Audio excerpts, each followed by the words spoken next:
Action, c'est un magasin discount que j'aime beaucoup. La dernière fois, pour vous raconter une petite anecdote, je me suis aperçu que les bandes caoutchouc de mes roulettes d'un de mes meubles, le meuble de mon home cinéma, étaient en train de se déliter. Le caoutchouc était devenu poisseux et craquelé. J'avais jamais vu ce phénomène se produire avant.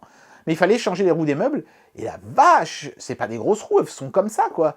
Mais chez Bricoman, par exemple, 8,50 € la roue, quoi. Alors que chez Action, elles étaient à 1,50 €. Et c'était exactement les mêmes. Donc évidemment, je suis allé les acheter chez Action et j'ai été très satisfait. Et là, j'ai découvert un palais de choses incroyables à vous montrer.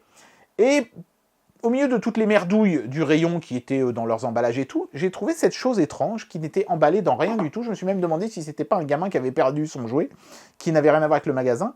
Je me suis dit, on va tester, je vais le prendre, je vais l'amener en caisse et on va voir ce qui s'est passé. Et puis le mec, il m'a fait un peu une Nikita, je sais pas si vous avez déjà vu ce film-là, mais il y a une scène comme ça dans Nikita où la fille, elle arrive à la caisse et puis il y a un prix qui est pas sur un objet, puis le caissier, il est là, combien ça coûte ça? Bon, 10 balles, allez, 10 balles. Et c'est exactement ce que m'a fait le mec, puisqu'il m'a fait 1,50 €, c'est-à-dire 10 francs, hein, donc 10 balles. C'est un petit ventilateur, hein, ça se voit, mais sauf que celui-ci, il n'est pas à pile, il faut tourner une manivelle. Et ce qui est assez marrant, c'est que ça marche bien, cette connerie. Ça fait vraiment un souffle puissant.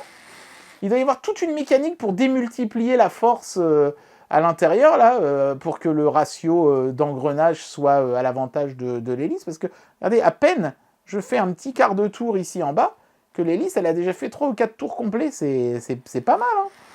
Bon, c'est un peu chiant parce qu'il faut tourner le truc en permanence. Donc finalement, pour te rafraîchir, tu te mets à crever de chaud parce que tu fais des efforts pour tourner le machin. Donc c'est complètement con.